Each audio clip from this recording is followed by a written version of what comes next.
The effects of the current economic crisis have touched everyone.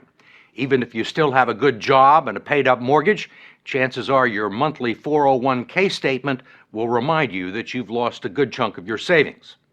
Trillions of dollars have evaporated from those accounts that have become the prime source of retirement funds for a majority of American workers, affecting their psyche and their future. If you're still young enough, there's time to rebuild and recover. But if you're in your 50s or 60s or beyond, the consequences can be dire. And it's drawing attention to the shortcomings of a retirement system that's jeopardized the financial security of tens of millions of people. It was a gray, chilly morning in Midtown Manhattan, and a line of unemployed, mostly white-collar workers stretched for blocks around the Radisson Hotel.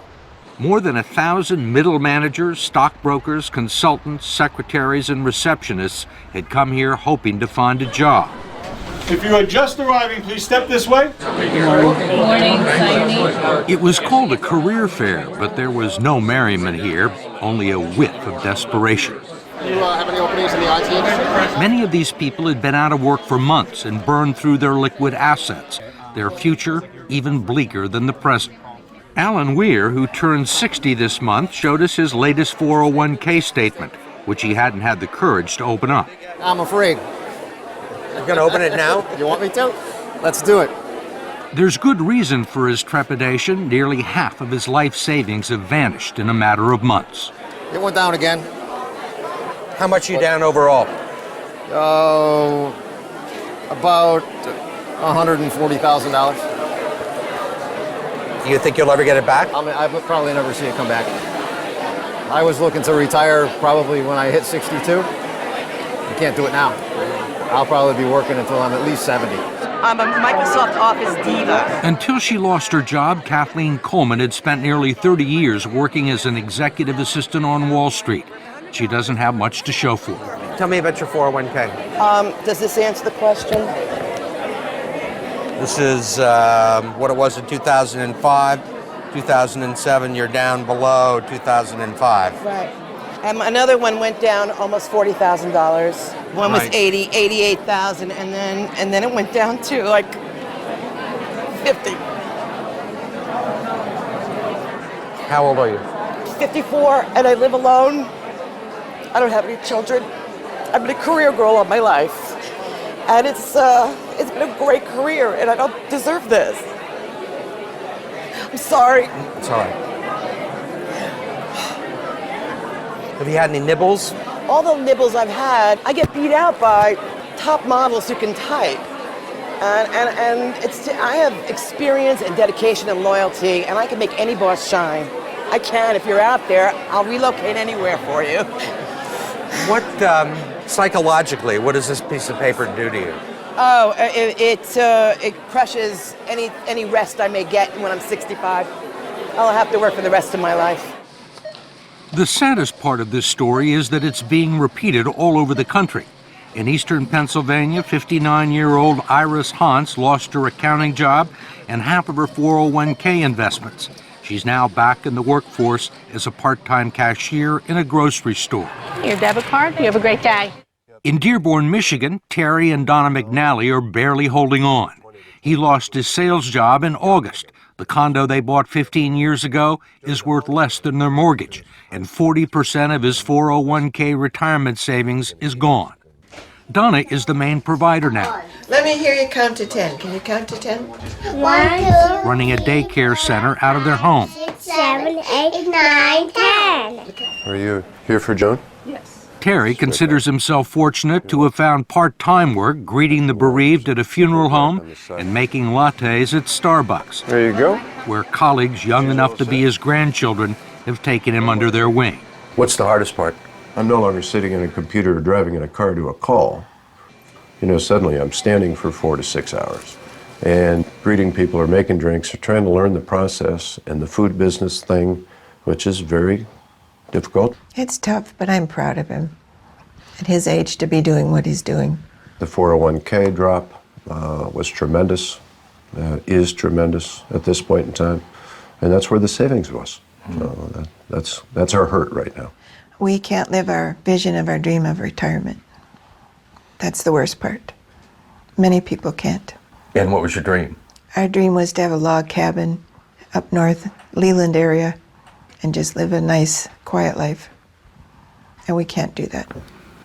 You think you'll ever be able to retire? I don't No. see that day. Can no longer see that day. What kind of a retirement plan allows millions of people to lose 30 to 50% of their life savings just as they near retirement?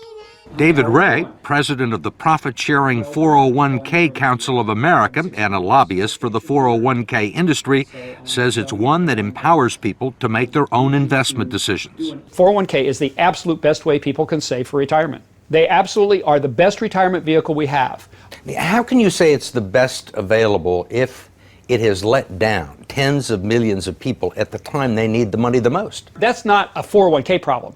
That is our entire investment system. This is about the markets went down for everybody. Nobody was saved in the current thunderstorm. Ray says that many people still have more money in their 401ks than they've actually contributed.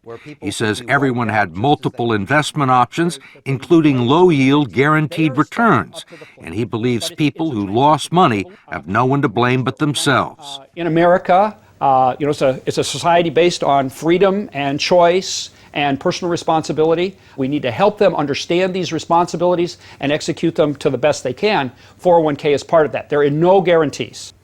What about the people who are 63 or 64? A lot of those people were thinking about retiring. Well, and now they aren't. Well, I mean, a lot of them were retired and have to go back into the workforce. Well, but that was not a 401k problem. That's an investment system problem. The markets go up and down, and if those people chose to take equity risk, there was a logical outcome. But in fact, the 401k plans that have become the primary source of retirement income for 60 million Americans were never designed to be retirement plans in the first place. They were created in the late 1970s as a savings plan and tax shelter for ordinary Americans. The idea was that workers would make voluntary contributions and employers would match a portion of them. The taxes would be deferred until the employee reached the age of 59 and a half. It was supposed to supplement the two traditional income streams for retirees, Social Security and pensions, one leg of a three-legged stool that would support American workers into their golden years. But it didn't turn out that way. The three-legged stool, if you will, has gone to two legs, and it's wobbly, and it's wobbling, and I'm not sure that it's going to support anything. And that's the scary part, and people are afraid. Brooks Hamilton has helped design retirement plans for some of the country's largest corporations. He says 401ks turned out to be so much cheaper than funding pensions that many companies decided to freeze their pension plans and replace them with 401ks. The decision created millions of new employee investors for Wall Street and the financial community, and they pounced on the opportunity. If you go back and track the mutual fund growth in assets, and you track the growth in 401k plans, it looks like a railroad track leading to the sky. They are parallel tracks. So the big beneficiaries were the mutual funds. That's right. That's correct. When employers began turning 401ks into retirement plans, the financial community was not shy about promoting them as such. The prospect of trillions of dollars in the hands of unsophisticated investors opened the door for all sorts of potential abuses. The fact is that the typical 401k investor is a financial novice. They don't know a stock from a bond. And we give them a list of 20 or 30 mutual funds with really, really powerful names. You know, they sound like, gee, that's where I want to have my money. What are generally the quality of the mutual funds and 401k plans? Mediocre. I'll be real honest with you. With half the funds on the list, really dogs, what people would characterize as dogs, shouldn't be on the list to start with. There clearly has been a raid on these funds by the people of Wall Street, and it's cost the savers and the future retirees a lot of money that would otherwise be in their account, independent of the financial collapse. Representative George Miller of California is chairman of the House Committee on Education and Labor and a staunch critic of the 401k industry, especially its practice of deducting more than a dozen undisclosed fees from its clients' 401k accounts. Now you got a bunch of economic wizards jumping in and taking money out of your retirement plan, and they don't want to tell you how much. You can't decipher it in simple English, and they're not interested in disclosing it or having any transparency about it. And most of the people that look at their 401ks have no idea that these fees are being taken out. No. Where would you find it? Where would you find these fees in this prospectus? You can look on any page you want, and when you're all done reading it, and you will find some of the fees and the commissions here, but you won't find them all, and I bet you won't find half of them. There are legal fees, trustee fees, transactional fees, stewardship fees, bookkeeping fees, finder's fees, and the list goes on and on.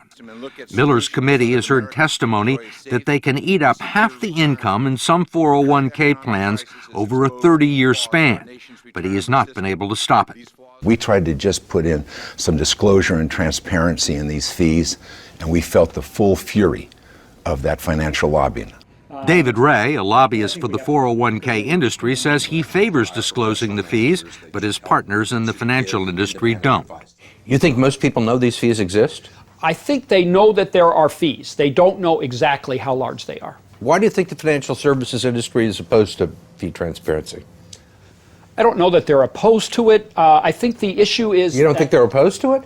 Well, they want to keep... You're a lobbyist in Washington, right? You know they're opposed to it. George Miller hasn't been able to get a bill to the floor. I think they want to keep the systems as simple and not make changes. They like the way things are, and whenever you push people out of their comfort zones, you know, it's an issue. I mean, they're comfortable with the situation because they're making a ton of money, or they have made a ton of money. Well, and their systems are set up in certain ways. You know, this is going to be a big change. We wanted to ask David Ray, who's been so bullish on 401k plans, one last question about what the future holds for people like Terry and Donna McNally and Kathleen Coleman, who you met at the beginning of this story. Dedicated, loyal, I can be there, there's nothing standing in my way. Thank you. Need a babysitter? Most of the people that we've talked to are 50 and 60 years old, right, and have sustained these losses, say there is no way they're ever going to make them back. Right. Do you agree with that? I think we have to be truth tellers. I think that when a person has hit this point and we've had this unfortunate situation, I don't think we can misrepresent what the possibilities are. And the reality is that money's not coming back that they've lost. They can't count on it. They have to, maybe they have maybe if they work 10 more years, it'll come back by the 10, but it's important that they not have unrealistic expectations. For more information on your 401k, go to 60minutes.com.